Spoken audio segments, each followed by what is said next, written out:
Muy buenas tardes para todos. Un saludo especial en nombre de la doctora Gloria Estela López Jaramillo, presidente del Consejo Superior de la Judicatura, de los demás magistrados que integran la corporación. Asimismo, un saludo muy especial en nombre de la doctora Marilucero Novoa Moreno, directora de la Escuela Judicial Rodrigo Lara Bonilla. Sean todos bienvenidos a esta conferencia virtual denominada Alternativas para la Prevención de la Violencia Intrafamiliar o Doméstica, que hace parte del ciclo de capacitación en Derecho de Familia. La conferencia del día de hoy tiene como propósito abordar las diferentes formas de la violencia intrafamiliar desde el punto de vista normativo y psicosocial. Los principales tipos de conductas agresivas contra la mujer, niñas, niños, adolescentes, la pareja y adultos mayores. Todo esto que afecta su vida, integridad mental y física en el seno de la familia, así como los principales mecanismos jurídicos de protección y sanción previstos en la Constitución, en la ley y en los tratados internacionales. Y para finalizar, se analizan algunos aspectos morales, psicológicos y de la salud con repercusión a nivel personal, familiar y social.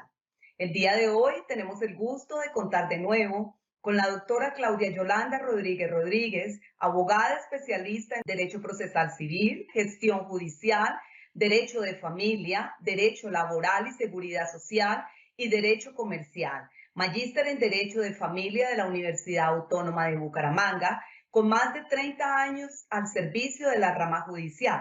Actualmente se desempeña como magistrada de la Sala Civil Familia del Tribunal Superior del Distrito Judicial de Bucaramanga.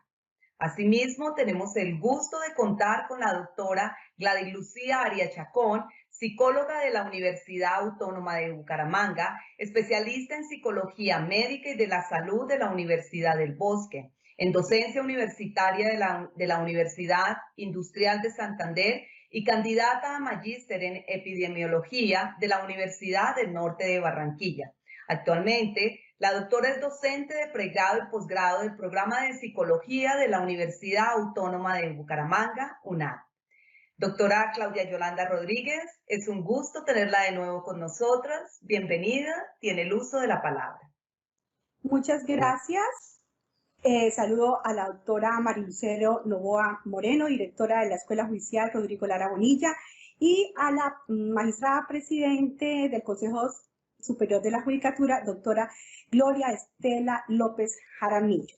También quiero agradecer la presencia de servidores judiciales y funcionarios adscritos a distintas instituciones públicas y privadas interesados en este tema de la tarde de hoy, 5 de marzo del 2021. Me referiré en los próximos minutos al tema de la violencia intrafamiliar o violencia también llamada doméstica. Es de fundamental importancia para nosotros abordar este tema, ya que es uno de los problemas de mayor incidencia en la actualidad y que involucra en grandes proporciones a la mujer. Muchos latinoamericanos estamos enfrentando en esta época una doble emergencia. Fuera de casa, el tema sanitario por cuenta de evitar el contagio por coronavirus, y dentro de la casa, la violencia doméstica, sacándole el quite a los agresores o guardando un silencio. Precisamente ese confinamiento y la necesidad de adaptar rutinas cotidianas a entornos digitales, la pérdida de empleo, la alternancia de trabajos domésticos y obligaciones laborales, entre otros factores, han aumentado el riesgo de violencia intrafamiliar. Los grupos más afectados son las mujeres, los niños, niñas y adolescentes, adultos mayores y las personas con discapacidad. En un 175% se afirma en un informe del Observatorio Colombiano de las Mujeres, se incrementaron los reportes de violencia intrafamiliar durante el aislamiento preventivo obligatorio y sobre el lapso del 25 de marzo al 7 de mayo del año 2020, registrándose 4.385 llamadas que advertían algún tipo de violencia al interior de los hogares, casi 3 veces más que las 1.595 reportadas en el mismo periodo para el año 2019. Me estoy refiriendo a las llamadas recibidas o atendidas a través de la línea 155 dispuesta por el Gobierno Nacional para brindar atención y acompañamiento a las mujeres. Los registros por violencia intrafamiliar a esta línea de atención representaron entonces el 71% del total de las llamadas atendidas durante esta etapa de aislamiento, de marzo a mayo. Si bien el aumento de estas cifras es preocupante, también hay que resaltar que gracias a estas llamadas muchas mujeres lograron encontrar,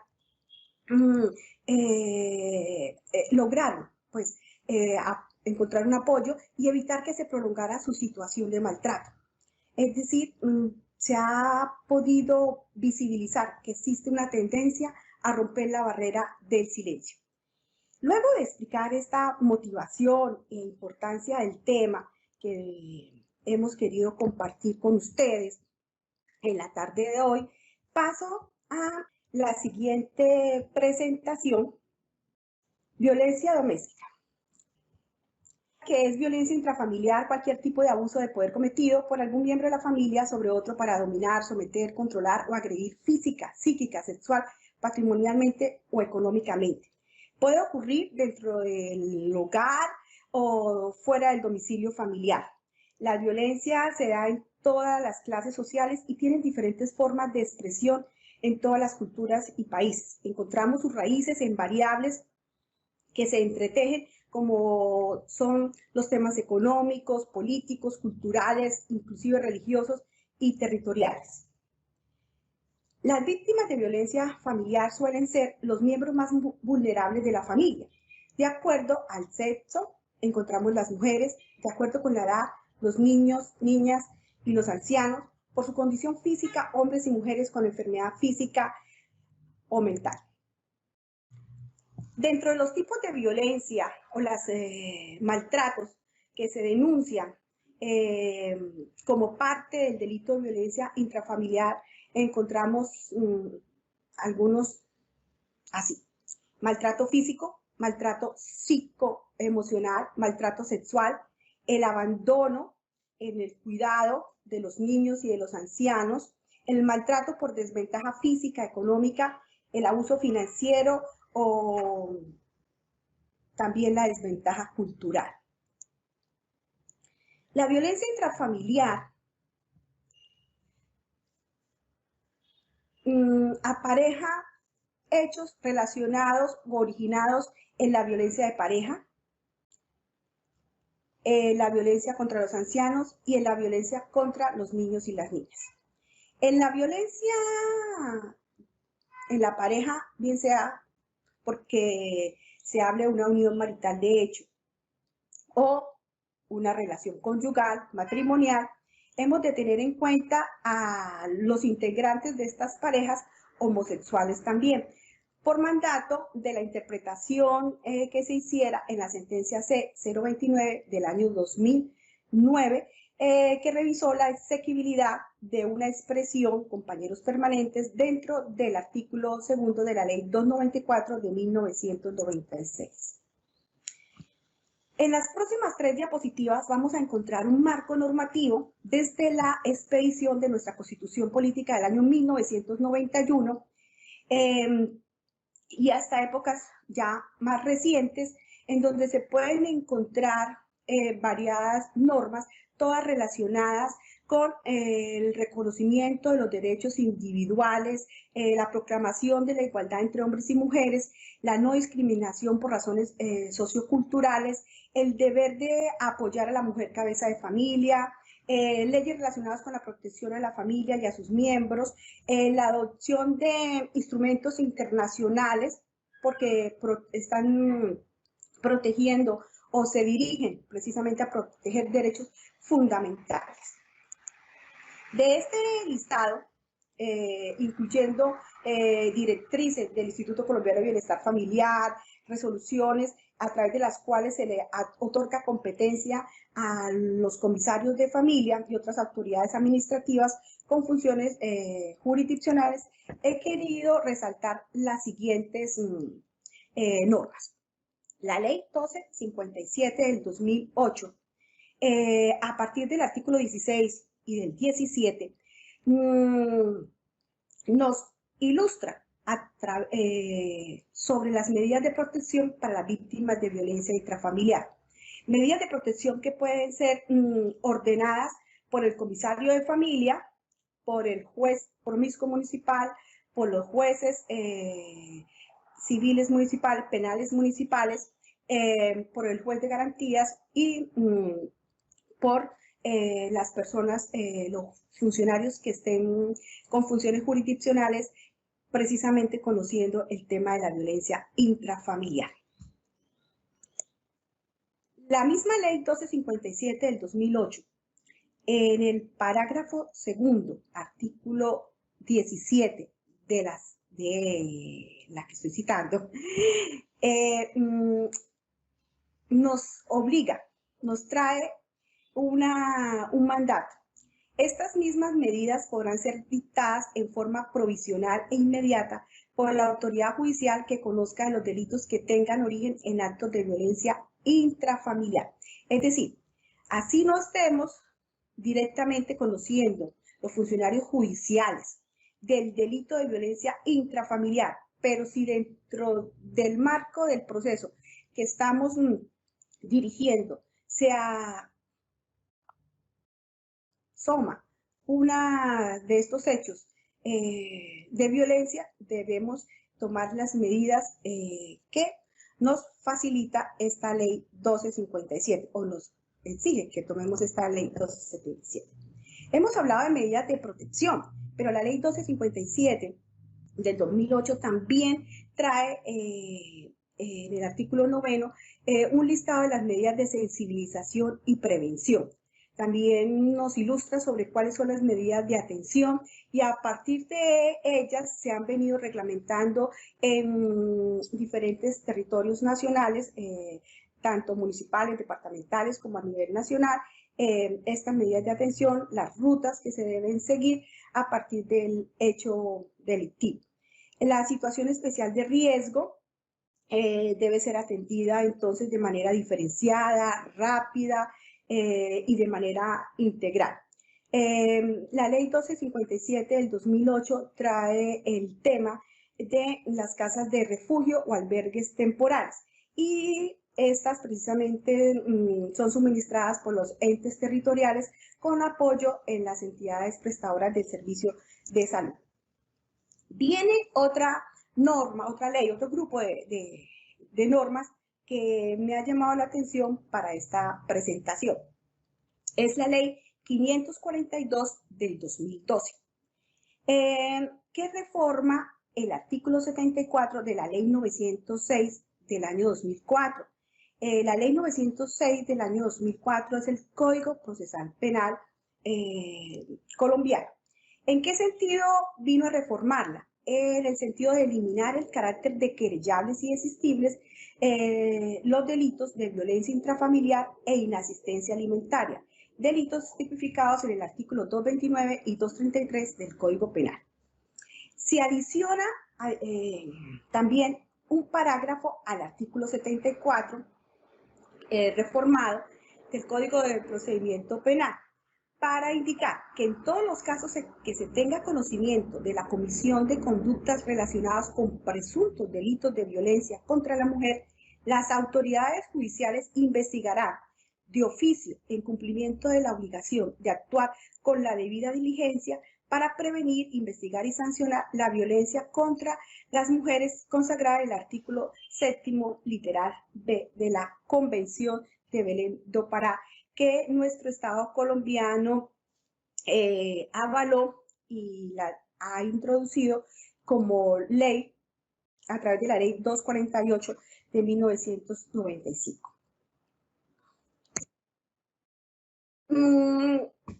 Voy a mencionar el original artículo, vamos a hacer visible en la pantalla el original artículo 229 del Código Penal colombiano, la ley 599 del año 2000. Esta era la presentación de lo que es el tipo de violencia intrafamiliar. El que maltrate física, psíquica o sexualmente a cualquier miembro de su núcleo familiar incurrirá siempre en una conducta, siempre que la conducta no constituya delito sancionado con pena mayor en prisión de 1 a 3 años. La pena se aumentará de la mitad a las 3/4 partes cuando el maltrato recaiga sobre un menor. Esta norma ha sido modificada en 2 ocasiones. La primera por el artículo 33 de la ley 1142 del 2007, como se está viendo en pantalla. Y la última modificación la trae la ley 1959 del año 2019. Es importante traer a colación esta última reforma por 2 razones. Reforma al tipo penal de la violencia intrafamiliar. Primero, porque se amplían los sujetos que pueden considerarse víctimas de esta conducta según se enuncia en los literales del parágrafo primero. Y también porque está invitándose en la ley 1959 del 2019, que es la que estamos refiriéndonos en este momento, a lo siguiente. Se puede presentar una solicitud por alguno de los intervinientes en el proceso para disponer la realización de audiencias cerradas al público y el juez valorará su procedencia. Entonces, esa es una novedad. Y la otra novedad es que se modifica a partir con el artículo 3 de la citada ley, el artículo 284 del Código de Procedimiento Penal, de la ley 906 del 2004, cuando se habla de prueba anticipada. Entonces, para esta clase de delitos se admite la solicitud de una prueba anticipada, que puede ser la base para que dentro del juicio oral el juez no llame a rendir testimonio o declaración a la víctima, evitando así su revictimización, el riesgo de violencia, manipulación, la afectación emocional de esa persona como testigo o la dependencia económica con el agresor. Entonces, para evitar precisamente temas de el abandono de la denuncia o la retractación de la denuncia que venían siendo muy comunes. La ley 1098 del año 2006, nuestro Código de Infancia y Adolescencia, trae una norma, el artículo 10, y consagra en ella el principio de corresponsabilidad. Para los efectos de este código se entiende por corresponsabilidad la concurrencia de actores y acciones conducentes a garantizar el ejercicio de los derechos de los niños, las niñas y los adolescentes. La familia, la sociedad y el Estado son corresponsables en su atención, cuidado y protección. Vamos a recabar después sobre este principio de corresponsabilidad, porque no solamente lo trae la ley 1098 del 2006, o sea, nuestro Código de Infancia y Adolescencia, también lo trae la ley 1257 del año 2008. La ley, precisamente, 1098 del 2006, Código de Infancia y Adolescencia, a partir del artículo 14, podemos identificar el concepto de lo que es responsabilidad parental. ¿Por qué traigo a cuento este concepto? Porque en ningún caso el ejercicio de la responsabilidad parental puede conllevar violencia física, psicológica o actos que impidan el desarrollo de los derechos del niño, del adolescente, incluso de la pareja al interior del hogar, cualquier sea la conformación de la familia. Normas convencionales o instrumentos internacionales que no podemos dejar de citar son los adoptados por el Estado colombiano a partir de la ley 248 de 1995, que es la Convención Belén do Pará, para prevenir, sancionar y erradicar la violencia contra la mujer, y consagra como derecho humano tener una vida libre de violencia tanto en lo privado como en lo público. Y la ley 984 del 2005 a partir de la cual se aprueba el convenio facultativo de la convención, el protocolo, perdón, facultativo de la Convención sobre la eliminación de todas las formas de discriminación contra la mujer, conocido como CEDAW. En esta diapositiva, podemos advertir dos ideas principales. Los comisarios de familia son los competentes en los municipios para conocer de las circunstancias de maltrato, amenaza, vulneración de los niños, niñas y adolescentes, incluso también de los integrantes de las parejas que viven en convivencia, en unión marital o han sido unidas a través del contrato matrimonial. Y la segunda es que en materia penal, la publicidad de estos procedimientos puede ser disminuida en atención a la protección del nombre de los niños, de las niñas, que se encuentran vinculados precisamente a estos hechos de violencia, y sus datos deben estar totalmente protegidos, guardándose su debida custodia. A manera de ilustración, simplemente he querido traer una ruta de atención a las víctimas de violencia intrafamiliar, resaltando que inicialmente la denuncia se presenta al comisario de familia y él tiene toda la competencia para redireccionar las denuncias a la fiscalía, ¿sí? al Centro de Atención de Violencia Intrafamiliar. También tiene la competencia primordial de restablecer los derechos de los niños, adolescentes y personas ancianas o adultos que se encuentren siendo víctimas de estos delitos de violencia intrafamiliar. Y la denuncia la puede colocar cualquier persona por mandato del artículo por mandato de nuestro Código de Procedimiento Penal, Ley 906 del 2004. Quiero hacer una presentación de una jurisprudencia de la Corte Suprema de Justicia, Sala de Casación Penal, abordando tres temas torales. Las sentencias del 5 de octubre del 2016, SP 14151, con ponencia del doctor Luis Antonio Hernández, la sentencia del 7 de junio del 2017, SP 8064, con ponencia del mismo magistrado, doctor Luis Antonio Hernández Barbosa, y la sentencia del 20 de marzo del 2019, con ponencia del doctor Eugenio Fernández Carrier. La cito de manera conjunta porque nos responden a la pregunta: ¿cómo evaluar si un hecho es violencia intrafamiliar? Se reitera entonces la respuesta dada en la primera de las sentencias citadas. Las circunstancias que se deben valorar para tipificar el delito de violencia intrafamiliar son las siguientes: las características de los involucrados, la vulnerabilidad del sujeto pasivo, la naturaleza del acto que se califica como maltrato, la dinámica de vida y la probabilidad de repetición. Esta doctrina muestra frente a las respuestas entregadas a la pregunta de cómo podemos identificar si los hechos constituyen o no el delito de violencia intrafamiliar, se encuentra totalmente vigente.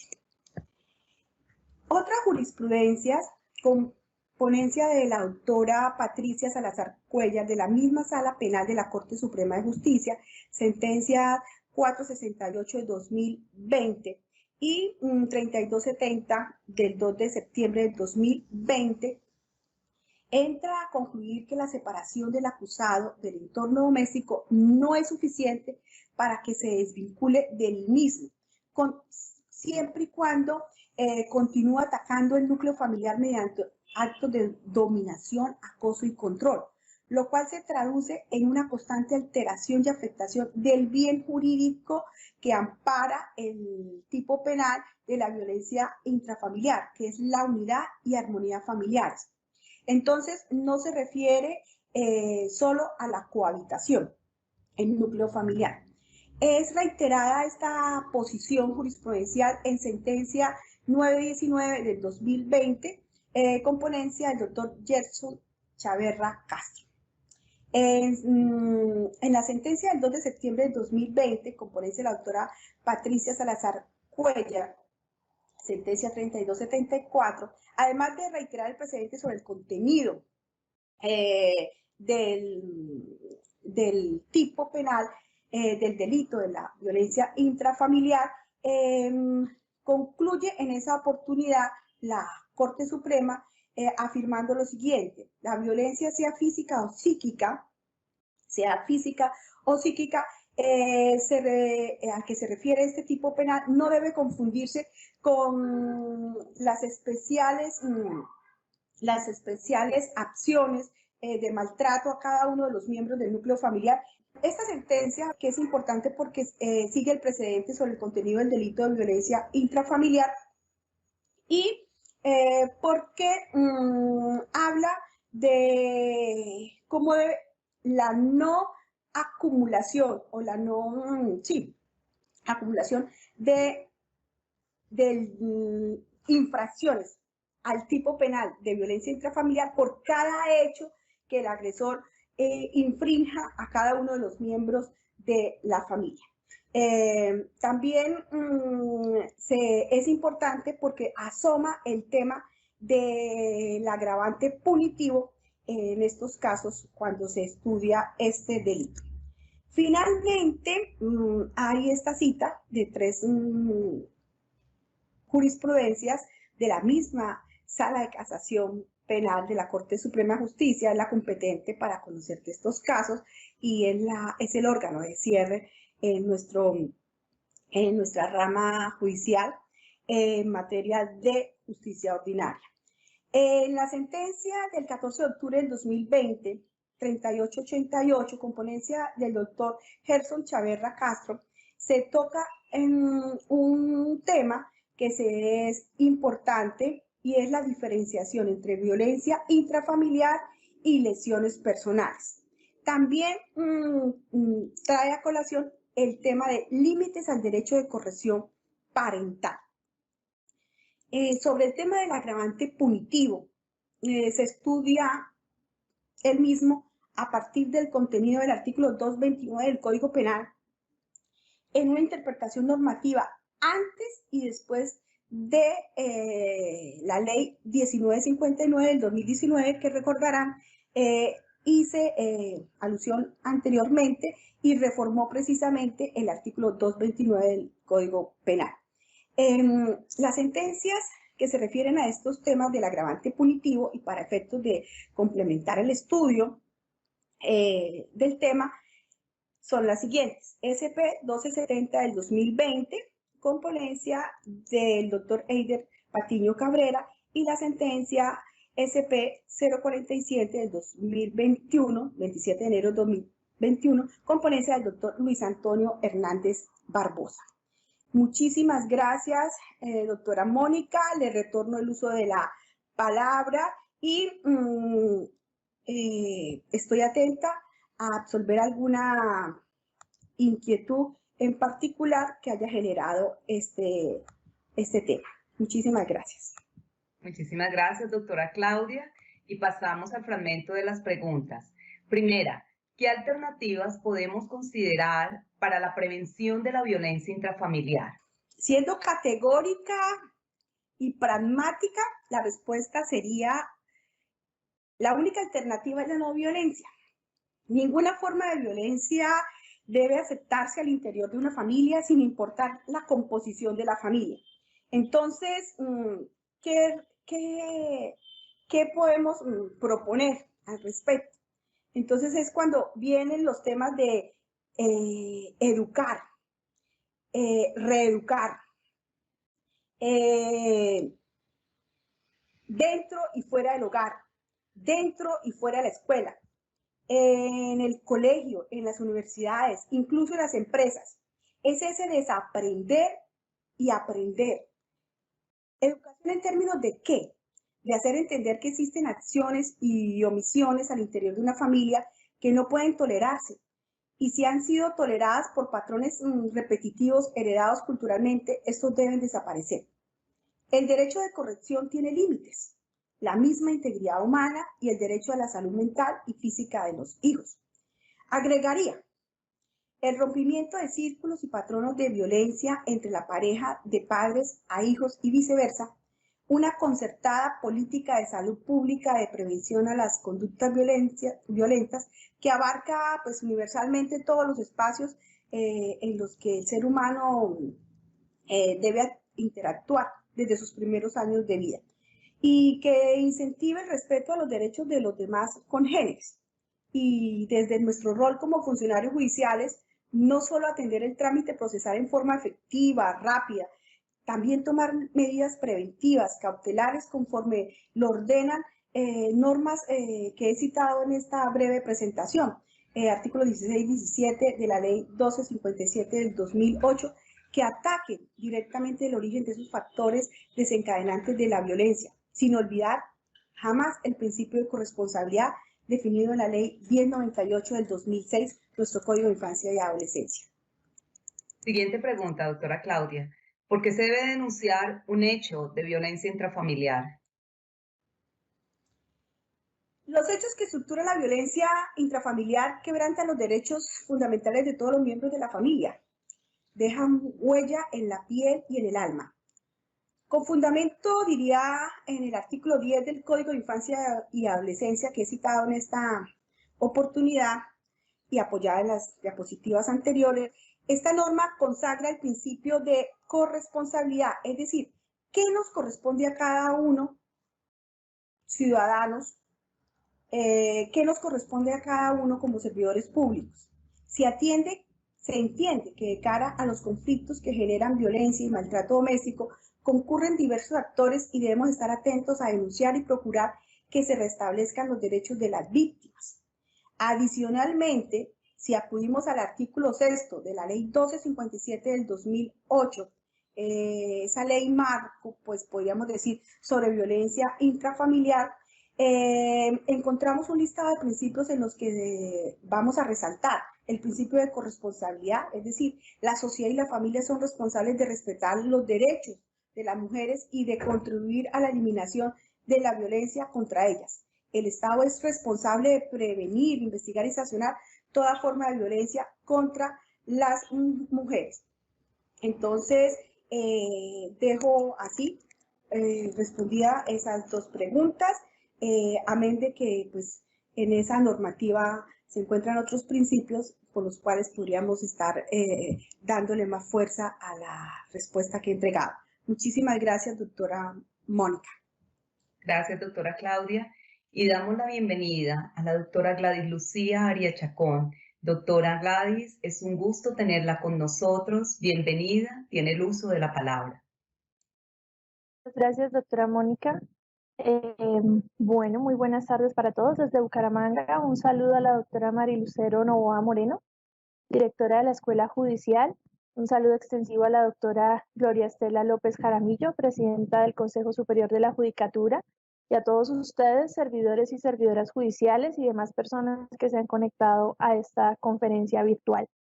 Bueno, voy a permitirme compartir la presentación. Bueno, vamos a hablar un poco sobre todo lo que es la prevención de la violencia intrafamiliar, pero sobre todo lo que son esas medidas y esas acciones para la prevención de la violencia intrafamiliar, cómo es que llegamos allí. Para continuar, entonces, tenemos que comprender primero qué es lo que es la violencia. La OMS establece muy claramente que es el uso intencional de la fuerza o el poder, que puede ser de hecho, puede ser una amenaza. ¿Qué implica esto? Implica que debemos diferenciar lo que es la violencia de la agresión. Muchas veces los equiparamos en nuestros escritos, en nuestro lenguaje, en la forma como lo expresamos y como lo juzgamos, pero realmente la violencia es un acto humano. La agresión es una reacción que compartimos con los animales no humanos, ¿sí? Y es una reacción ante un conjunto de estímulos que percibimos amenazantes. Entonces es más un elemento de protección, una conducta de protección cuando hablamos de agresión. Pero cuando hablamos de violencia, estamos hablando de un acto netamente humano, porque es un acto, primero, y segundo, es intencional. Entonces, me valgo de mi poder, de esa diferencia del recurso, bien sea en términos de la fuerza, bien sea en términos de un conocimiento, bien sea en términos de un cargo, una capacidad económica y demás, para poder entonces amenazar o impactar al otro desde lo físico, desde lo psicológico, desde lo económico y demás. Y que por supuesto este acto intencional tiene un impacto en una persona, en esa persona en la que ejercemos violencia, en un grupo, en una comunidad.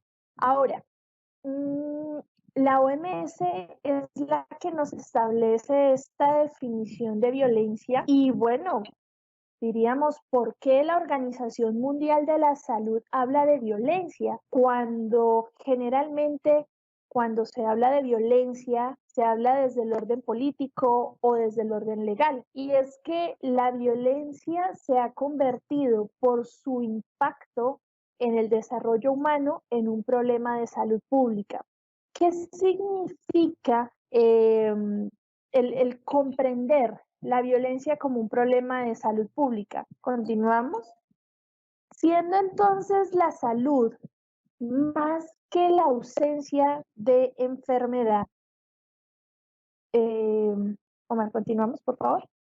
Siendo la salud más que la ausencia de enfermedad y mucho más allá que el estado de bienestar físico, psíquico y social, que fue la definición que nos dio la OMS hace mucho tiempo atrás, en 1946, y que todavía en aras de que no tenemos una definición clara sobre salud, la seguimos usando.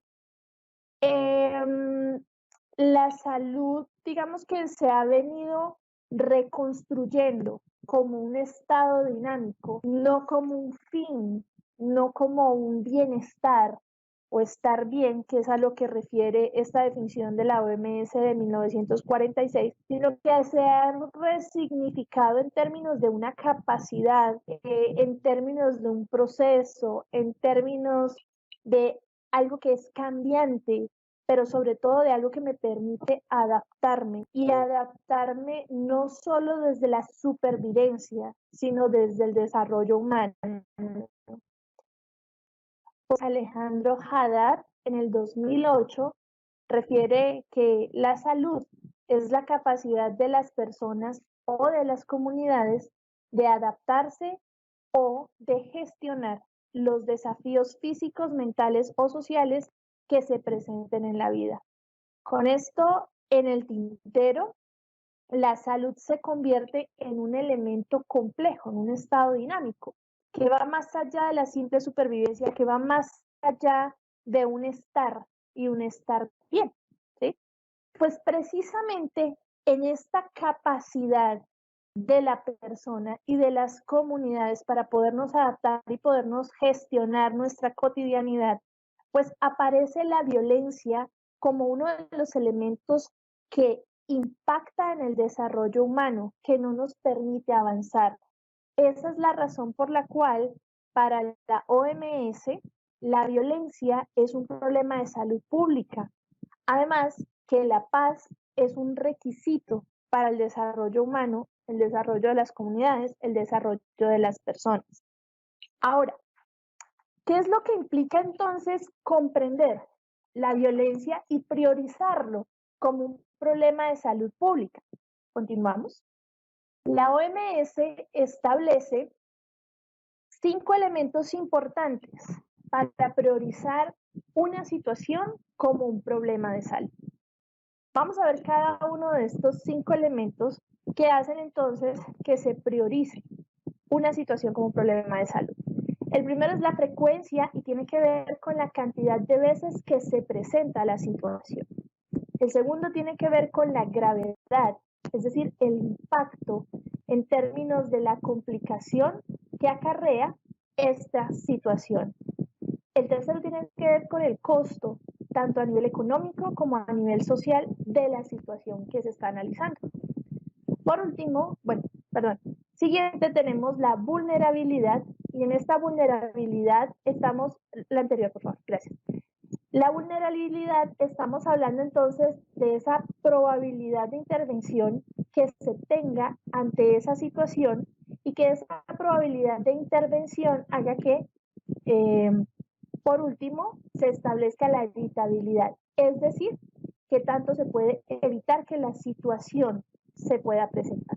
Entonces analicemos un poco la violencia y sobre todo la violencia intrafamiliar como este problema de salud y analicemos un poco cada uno de estos factores para priorizarlo como un problema de salud, específicamente como un problema de salud pública. Tenemos en primer lugar la frecuencia. ¿Qué tanto entonces se presenta la violencia intrafamiliar, por ejemplo, en Colombia?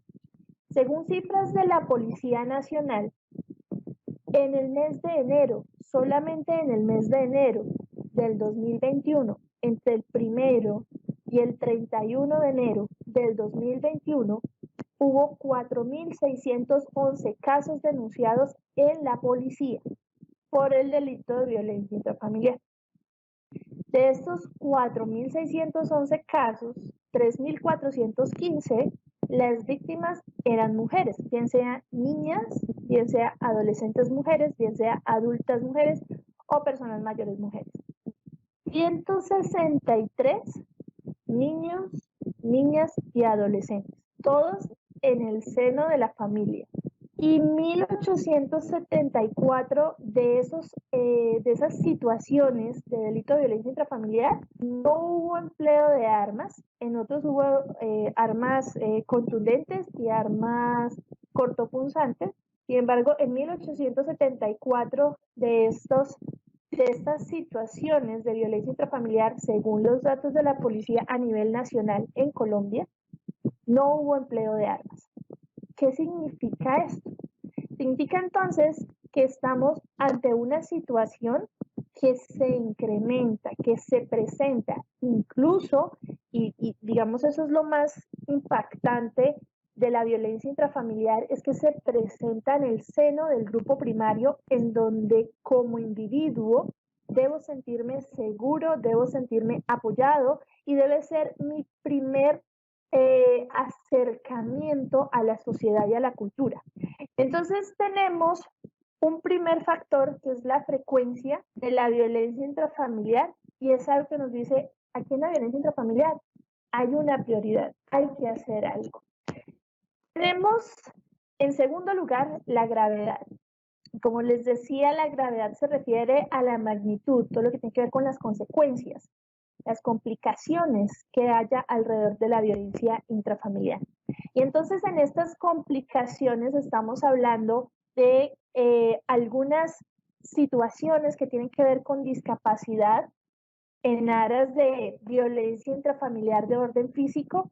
Se pueden generar algunas discapacidades de orden físico.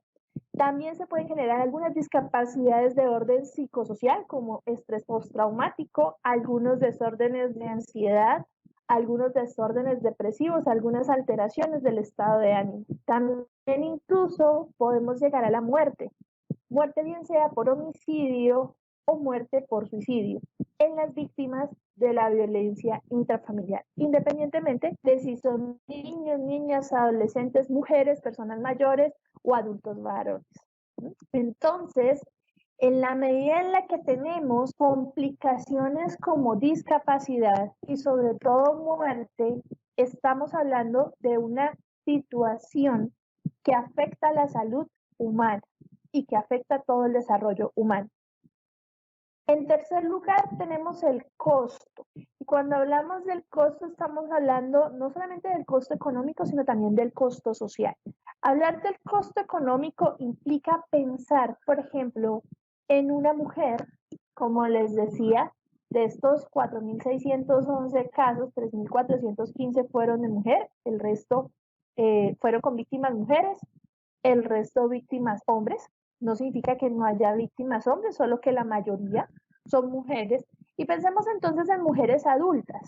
Pensemos en mujeres que son la madre de unos hijos, son la pareja de, son la empleada de una empresa, son la profesional de o la estudiante de una universidad, etcétera, etcétera. Con ocasión de las consecuencias de ser víctima de violencia intrafamiliar, esta mujer, por ejemplo, trabajadora, debe faltar a su trabajo. Esa ausencia de su trabajo genera un costo económico. Pero además de eso, esta mujer, en aras de las complicaciones de ser víctima de violencia intrafamiliar, las consecuencias a nivel de su salud física, tuvo que ir al centro de salud, a la clínica u hospital, a ser valorada y a ser intervenida desde cualquier orden de profesional de la salud por esas complicaciones producto de la violencia intrafamiliar. Eso tiene un costo económico y un impacto económico en el sistema sanitario. Pero a su vez, esta persona debe también acudir a centros de protección como comisarías de familia, fiscalía y demás para poder entonces buscar el amparo y el apoyo, el asesoramiento necesario para que esta situación no siga atentando con su vida, su integridad, su dignidad. Y esto implica también otro impacto económico en términos de la prestación de los servicios. ¿Sí? Se engrosa el proceso económico. Pero vamos con algo que es aún más doloroso y es el costo social, porque esta entonces es una mujer que se relaciona con otras mujeres, que cuenta su historia o tal vez no, ¿sí? Que además de eso valida la situación de violencia intrafamiliar, porque es que tal vez yo lo hice enojar, tal vez yo me lo merecía.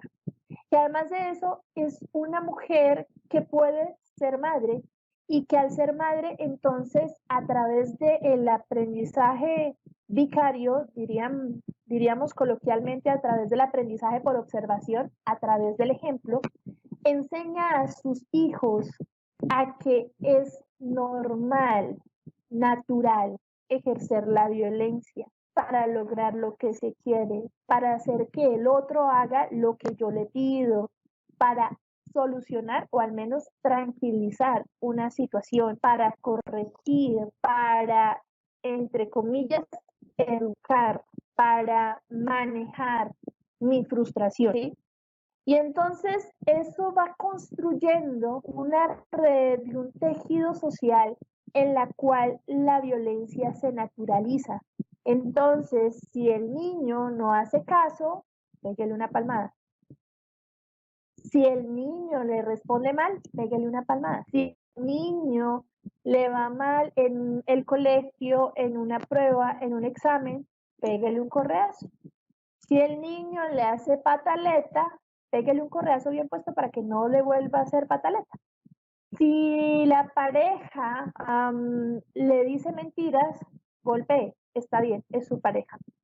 Si su pareja no quiere tener relación coital con usted, es porque tiene otro, péguele, para que aprenda entonces quién es su dueño. Si la mamá, por ejemplo, no quiere dejarse ayudar, péguele, porque al fin y al cabo ya es vieja. Si el papá no quiere soltar la plata, péguele, al fin y al cabo ya es viejo, ¿sí? Entonces, ese costo social es mucho más impactante en términos de la violencia intrafamiliar, porque son ciclos sin fin de una generación a otra que cargamos desde hace muchísimo tiempo, muchísimo tiempo. Vamos entonces con la vulnerabilidad. Y entonces está primero la probabilidad de intervención, pero también el hecho de, bueno, ¿cuál es la susceptibilidad de las personas de estar en un problema, en esa situación? ¿Sí? Y entonces, ¿qué se necesita para ser víctima de violencia en Colombia? Por ejemplo, en primer lugar, ser mujer, ¿sí? En 31 días, según los datos de la policía, 3.415. Entonces, en primer lugar, ser mujer. Eso incluye entonces el 51% de la población colombiana. ¿Listo? Ya tenemos un riesgo. Segundo riesgo, ser niño, niña o adolescente. 163 niños, niñas, adolescentes. Y entonces estamos atacando a aquellos que nos van a reemplazar y que nos van a cuidar económicamente, productivamente, laboralmente, legalmente, cuando nosotros estemos viejos, ¿sí? Y entonces, ¿qué tipo de desarrollo les estamos dando? ¿Ok? Desarrollo social. ¿Qué se necesita también para ser víctima de violencia en Colombia? Tener una discapacidad. Y cada vez tenemos más personas con discapacidad, no solamente producto del conflicto armado interno que tenemos en Colombia, sino también producto de las interacciones sociales que se convierten en un conflicto y que terminan en una situación de violencia. Tenemos esa vulnerabilidad. ¿Qué otra cosa se necesita? O bueno, ¿qué otra cosa incrementa el riesgo o la susceptibilidad para ser víctima de violencia intrafamiliar? Tener bajo nivel educativo. Y tenemos una de las tasas más grandes en el mundo de analfabetización. Es decir, tenemos aún personas sin instrucción en Colombia. Personas sin ningún tipo de nivel educativo. ¿Qué se necesita para ser vulnerable y para ser víctima de violencia intrafamiliar? Se necesita ser de una raza diferente. Colombia es un país diverso y es un país diverso no solamente por el clima, no solamente por sus dialectos, no solamente por sus costumbres, su música, su comida, todo. Es un país diverso también por su raza. Blancos, negros, mulatos, zambos, afrocolombianos, trigueñitos, amarillitos, todos convivimos en este país. Entonces, todos también tenemos una vulnerabilidad y tenemos un riesgo de ser víctimas de violencia intrafamiliar. ¿Qué se necesita para ser víctima de violencia intrafamiliar? Estar en una familia. Luego, entonces, todos somos parte de una familia. Chiquitas, grandes, con madre cabeza de hogar, con padre jefatura de hogar, reconstituidas, desestructuradas, nucleares, extensas, de varias generaciones, etcétera. Todos hacemos parte de una familia. Entonces, todos tenemos una vulnerabilidad alta, tenemos un riesgo de ser víctimas de violencia intrafamiliar. Ya tenemos 4 de los 5 criterios para priorizar un problema de salud: frecuencia, gravedad, costo y vulnerabilidad. Y bueno, la violencia se puede prevenir, es factible de evitarse. La respuesta es un contundente sí. Y es un contundente sí en la medida en la que la violencia es un acto humano, es un acto intencional, es decir, que requiere ser consciente de la diferencia y del poder que yo tengo sobre el otro. Y a partir de esa conciencia se tipifica entonces la violencia intrafamiliar. Entonces, con esto en mente, la violencia intrafamiliar, la violencia, y más aún la violencia al interior del seno de la familia, es un problema de salud, es un problema de salud pública, es un problema que no nos permite avanzar hacia el desarrollo de potenciales humanos, es un problema que puede afectar nuestro desarrollo sostenible como humanidad, como sociedad, como colombianos. Siguiente. ¿Qué se hace entonces? Bueno, listo, ya tenemos un problema de salud pública, sabemos que la violencia y la violencia intrafamiliar son un problema de salud pública, ajá, bueno, y entonces, en términos de la evitabilidad, ¿qué se hace? Hay 2 formas de intervenir. La primera es desde la promoción y la segunda es desde la prevención. Desde la promoción, sobre todo la promoción del buen trato, la promoción permite que cada uno incremente el control sobre sus propias decisiones. Decisiones que, por supuesto, protejan, restauren y promocionen su salud. Y en este caso, promuevan el buen trato, de forma tal que se pueda mejorar la salud y se puedan mejorar las relaciones consigo mismo y con los otros desde el buen trato. En segundo lugar, tenemos la intervención desde la prevención de la violencia. Esta es la más conocida, es la más utilizada y son todas aquellas medidas que nos permiten entonces reducir los factores de riesgo, que nos permite mitigar el impacto de estos factores de riesgo, que nos permite detener las situaciones cuando las situaciones ya se han presentado o cuando hay un riesgo muy alto de que se presente la situación, entonces evitar que sea inminente la presentación de violencia. Entonces, desde la promoción del buen trato y la prevención de la violencia, ¿en qué es lo que más se ha trabajado? Se ha trabajado mucho más en prevención de la violencia. Siguiente. Se ha trabajado en prevención de la violencia desde algunas actividades, programas, alternativas y demás que, por supuesto, para ustedes no será nada novedoso. Estas actividades, estas alternativas, se refieren, digamos que las traté de organizar en 6 elementos clave. Primero, en la educación a los padres, a las madres, los cuidadores y las familias.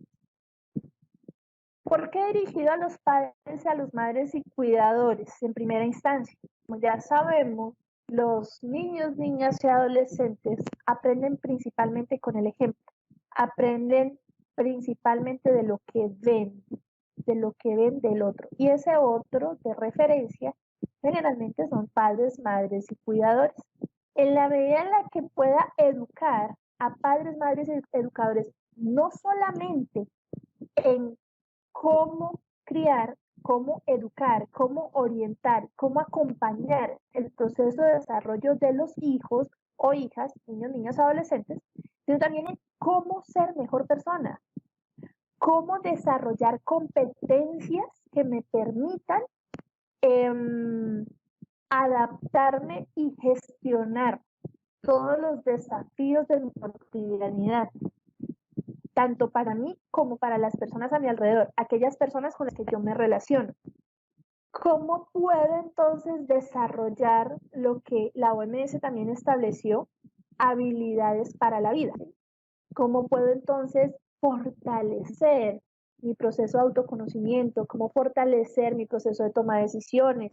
¿Cómo fortalecer mi gestión del estrés, mi manejo de emociones y sentimientos, la expresión del afecto, la comunicación, el pensamiento crítico, el pensamiento reflexivo, el pensamiento creativo, todo lo que son las relaciones interpersonales, ese apoyo instrumental que me dan los otros, mi familia, mis amigos, mi comunidad, mi trabajo? En la medida en la que se dé apoyo a padres, madres, cuidadores y a las familias, en esa medida podemos empezar o podemos, tenemos que lograr relaciones empáticas, relaciones en donde yo no, pese a mis aprendizajes, yo no necesite que el otro haga lo que yo diga a cualquier precio, en donde yo pueda aceptar la diferencia del otro, la decisión diferente del otro. A mí me gusta el blanco y al otro le gusta el negro, pues está bien, ¿sí? Parece tonto, pero incluso sabemos que simplemente por esa diferencia hay conflictos de violencia intrafamiliar. Solamente por esa diferencia en el gusto, en el interés, se presentan delitos de violencia intrafamiliar. Entonces tenemos en primer lugar el dar apoyo a padres y madres, cuidadores y sus familias. ¿Qué es lo que se ha hecho? Se ha dado apoyo a padres, madres, cuidadores y familias respecto al cuidado de niños, niñas y adolescentes. ¿Qué hace falta? Dar apoyo a padres, madres, cuidadores y sus familias respecto a la potenciación y el fortalecimiento de las habilidades que como adultos tienen. Ya no es solamente pensando en los niños, pensando en el adulto, porque es a través del modelo de adulto que presenta el padre, la madre, el cuidador, la familia, es que los niños, niñas y adolescentes van a aprender. En segundo lugar, ayudar a los vulnerables a hacer frente a los riesgos y desafíos. Ya sabemos quiénes son los vulnerables: mujeres, niños, niñas, adolescentes, con diferente raza, con discapacidad, con nivel educativo bajo o también alto, con pocos ingresos, con poca estabilidad, o sea, a todos, a todos. Es una cuestión de todos. Todos somos vulnerables. Y entonces, ayudarnos entre todos a hacer frente a los riesgos y desafíos, no a huir, no a escapar, tampoco a confrontar, sino a solucionar conflictos de una manera conciliadora. ¿Mm? Pero esa manera conciliadora no necesariamente involucra el ganar o perder, involucra más el llegar a acuerdos, el saber comunicar, el saber expresar, el, el desarrollar algo que nosotros psicólogos llamamos la asertividad, ¿sí? El saber decir no, el saber establecer límites, pero también el autoconocimiento en la medida en la que yo sé hasta dónde puedo ceder en una decisión, en una conciliación, hasta dónde puedo ceder, hasta dónde es mi límite, pero también hasta dónde están mis derechos. Y aquí también hace parte un poco de ese entrenamiento y de ese ayudar a las personas que son vulnerables ante una situación de violencia intrafamiliar a que conozcan, pero no solamente que conozcan, sino que vivan, ejerzan sus derechos. Al fin y al cabo son inalienables, son sus derechos. En tercer lugar, modificar la normalización de la violencia y la discriminación en términos de todas esas actitudes y normas sociales que en algunos casos, en algunas personas, en algunas regiones, en algunas instituciones incluso, es mucho más sutil que en otros, pero que normalizan la violencia, ¿sí? Y entonces, en épocas fuera de pandemia, cuando uno iba a un centro comercial, un sábado en la tarde, por ejemplo, que era para ver a muchas familias con muchos niños comiendo heladito y bueno, jugando en los jueguitos, los niños y los papás pues esperando que los niños se cansaran allá de sus jueguitos, con tal de que quemaran toda esa energía para que llegaran a la casa y medio se calmaran un poquito, pero también como el niño, y digamos esto es parte de lo que yo observaba, como los niños buscaban a sus papás porque entre semana no están, porque entre semana probablemente están trabajando, llegan en la noche cansados, medio les revisan tareas, si tienen tareas, hacen las cosas de la casa, al otro día otra vez madrugar, y pues el único espacio que tienen disponible son los sábados en la tarde, donde los papás ya están cansados, porque incluso en la mañana o han tenido que trabajar o están haciendo los deberes de la casa que no han hecho a lo largo de toda la semana. Y los domingos que pues quieren pasar tiempo con cosas que a los adultos les agrada, ¿sí? Como comer, ver televisión, no sé, caminar, bueno, etcétera. Pero que a los niños puede ser que les guste, pero se cansan rápidamente, ¿sí? Y entonces el adulto lo que quiere es simplemente relajarse, entonces pues que el niño vaya y juegue en los jueguitos y se canse para yo poder o trasnochar o salir con mis amigos o simplemente dormir en la noche. Pero era bastante interesante en esos momentos, sobre todo sábados tipo 5:30, de 5:30 a 6:30 de la tarde, ver esos gritos constantes, esas sacudidas constantes de los papás para con los niños, en la medida en la que pues el niño ya se cansaba de los jueguitos, quería estar con su cuidador, su cuidadora, y bueno, empezaba entonces el proceso de mamá, mamá, mamá, papá, papá, papá, al punto tal de que el adulto ya no tenía paciencia. Y entonces simplemente el jalonazo, el espere que en la casa lleguemos, ya no le doy helado y entonces el niño o la niña hace su pataleta y entonces todos alrededor voltean a mirar y voltean a mirar al niño porque ya otro niño más haciendo pataleta. Pero también voltean a mirar a los padres. ¿Para qué? Para que lo corrijan y para que lo corrijan desde donde esperan que lo corrijan.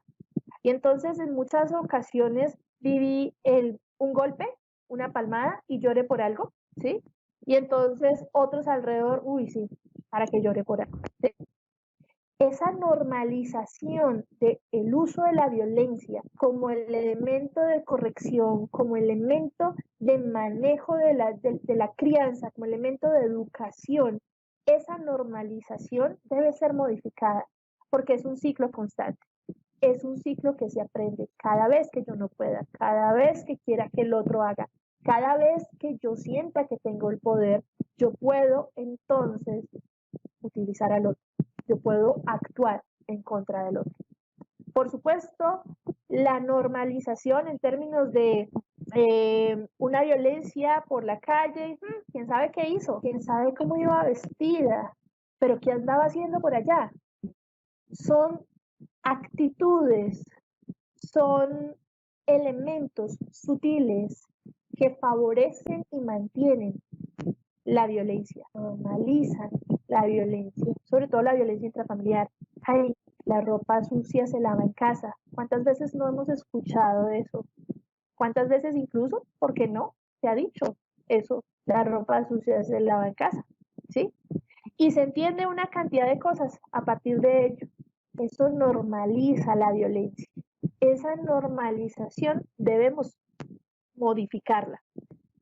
En cuarto lugar, el promover y prestar apoyos y servicios adecuados para las víctimas. Y entonces la doctora Claudia hizo una presentación bastante interesante respecto a lo que se debe hacer según la ley 1257 en términos de la ley de la eliminación de la violencia contra la mujer, ¿sí? Y entonces claramente ustedes como servidores judiciales pues conocerán y manejarán todo el proceso, las medidas de protección a niños, niñas, adolescentes, personas mayores, mujeres y demás víctimas de violencia.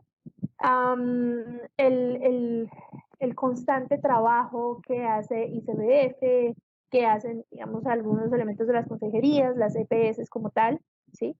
Pero es más que promover y prestar apoyo a los servicios adecuados, es empoderar a las víctimas para que tomen decisiones, no las decisiones que nosotros queremos que tomen, ¿sí? Porque entonces llega una mujer, es madre de 3 niños y entonces su pareja la violenta físicamente, sexualmente desde hace 8 años y es la primera denuncia que tiene y entonces no, pero ¿qué hacía ahí? ¿Qué hacía ahí? ¿Por qué no se va? No, simplemente que deje al tipo y ya. Y esa es una decisión que nosotros desde nuestra postura podemos pensar y podríamos tomar, pero no necesariamente es la decisión que esta mujer está preparada para tomar en ese momento, ¿ok? Entonces es empoderar a estas víctimas para que puedan tomar decisiones y asumir las consecuencias de esas decisiones que toman, porque lo de menos es que esta señora deje al señor, ajá, y bueno, y entonces los hijos, cómo se cuidan, cómo comen, y entonces el techo y el trabajo y digamos todo lo que suplía a esta persona en términos económicos, nosotros lo vamos a suplir, no. Esa es la importancia de empoderar a estas personas, a las víctimas, en la medida en la que se le presta apoyo y servicio para todo el proceso de restitución, restablecimiento de derechos. En quinto lugar, aplicar las leyes y políticas de protección a víctimas. Entonces, ser muy claros, pues, nuevamente la doctora Claudia pues hizo un barrido bastante importante en términos de la violencia intrafamiliar. Ustedes son eruditos en el tema, por lo tanto, entonces, aplicarlas. Que desde la normativa y desde la legislación se mande un mensaje claro, y ese mensaje es: no se tolera la violencia de ninguna manera, bajo ningún tipo y de ninguna persona hacia ninguna otra persona. Somos personas, somos humanos. Estamos regidos y gozamos de derechos. Por lo tanto, Mi ejercicio del derecho, mi libertad de goce de derecho llega hasta el límite del goce del derecho del otro. Sencillo, ¿sí? Eso envía un mensaje. Y por último, la investigación en violencia intrafamiliar que me permita conocer entonces todos los riesgos y todas las posibles causas que puedan generar estas situaciones y que también me permita planificar y diseñar estrategias de intervención adecuadas. ¿Para qué?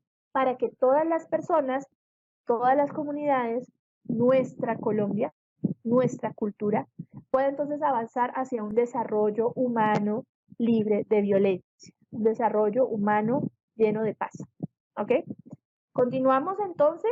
¿Qué otra cosa podemos hacer y cuál es, digamos, la recomendación que yo les vengo a ofrecer a ustedes como personas? Es el autocuidado.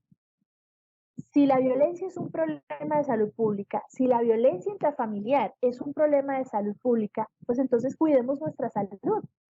Y cuidar nuestra salud no solamente es hacer actividad física, que lo conocemos, entonces 20 minutos de actividad física cada día, por lo menos 4 días. No solamente entonces cuidar nuestra nutrición, entonces un consumo adecuado de frutas, verduras, fibra y demás.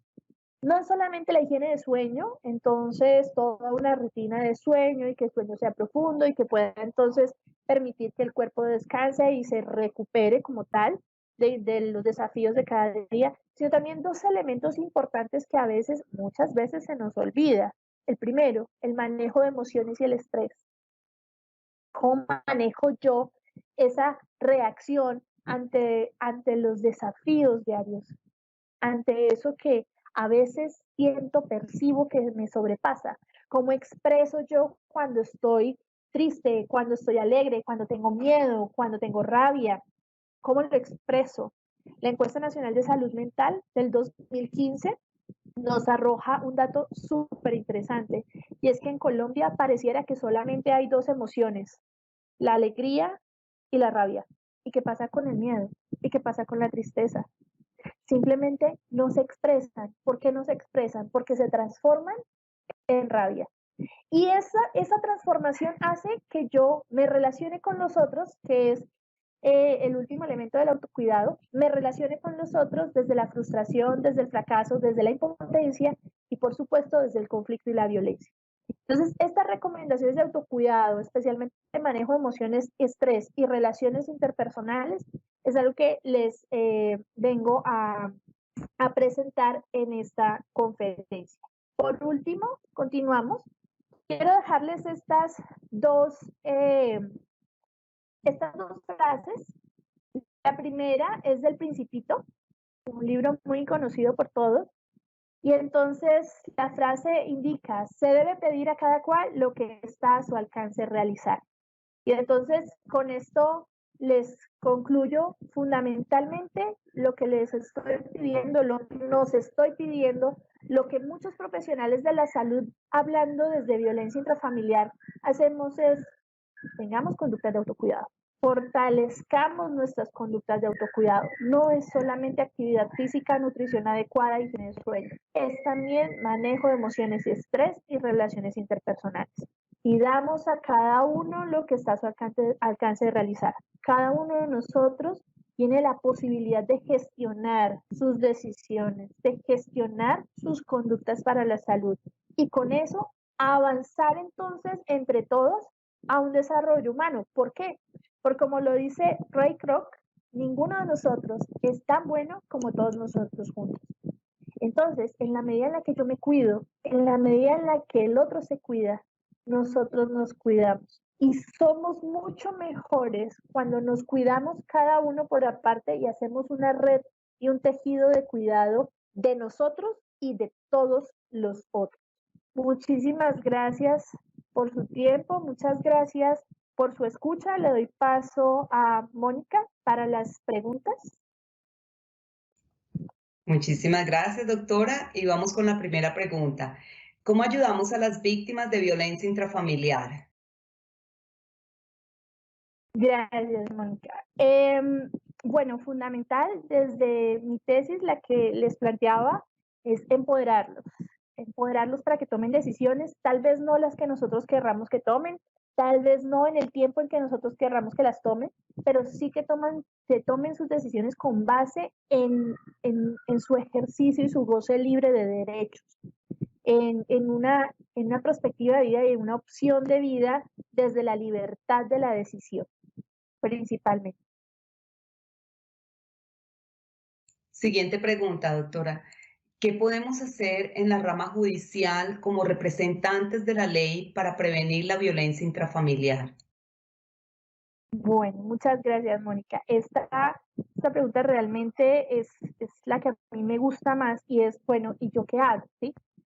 Ustedes son representantes de la ley, ustedes hacen su trabajo lo mejor posible, ¿sí? Aplicando las normas, aplicando las leyes de protección de víctimas. Pero hay algo que yo he visto en algunos de los servidores judiciales y es que cuando se trata de mi cuidado, a veces me desvío un poco de la mirada, ¿sí? Y entonces son esos elementos, esas actitudes sutiles de las cuales yo les hablaba, que hacen que la violencia se normalice, hacen que la discriminación y la violencia intrafamiliar se normalice. Y entonces ustedes dirán, pero ¿cómo? No, no puede ser. Pero es que, bueno, por ejemplo, los conflictos en el lugar de trabajo, ¿los solucionamos asertivamente?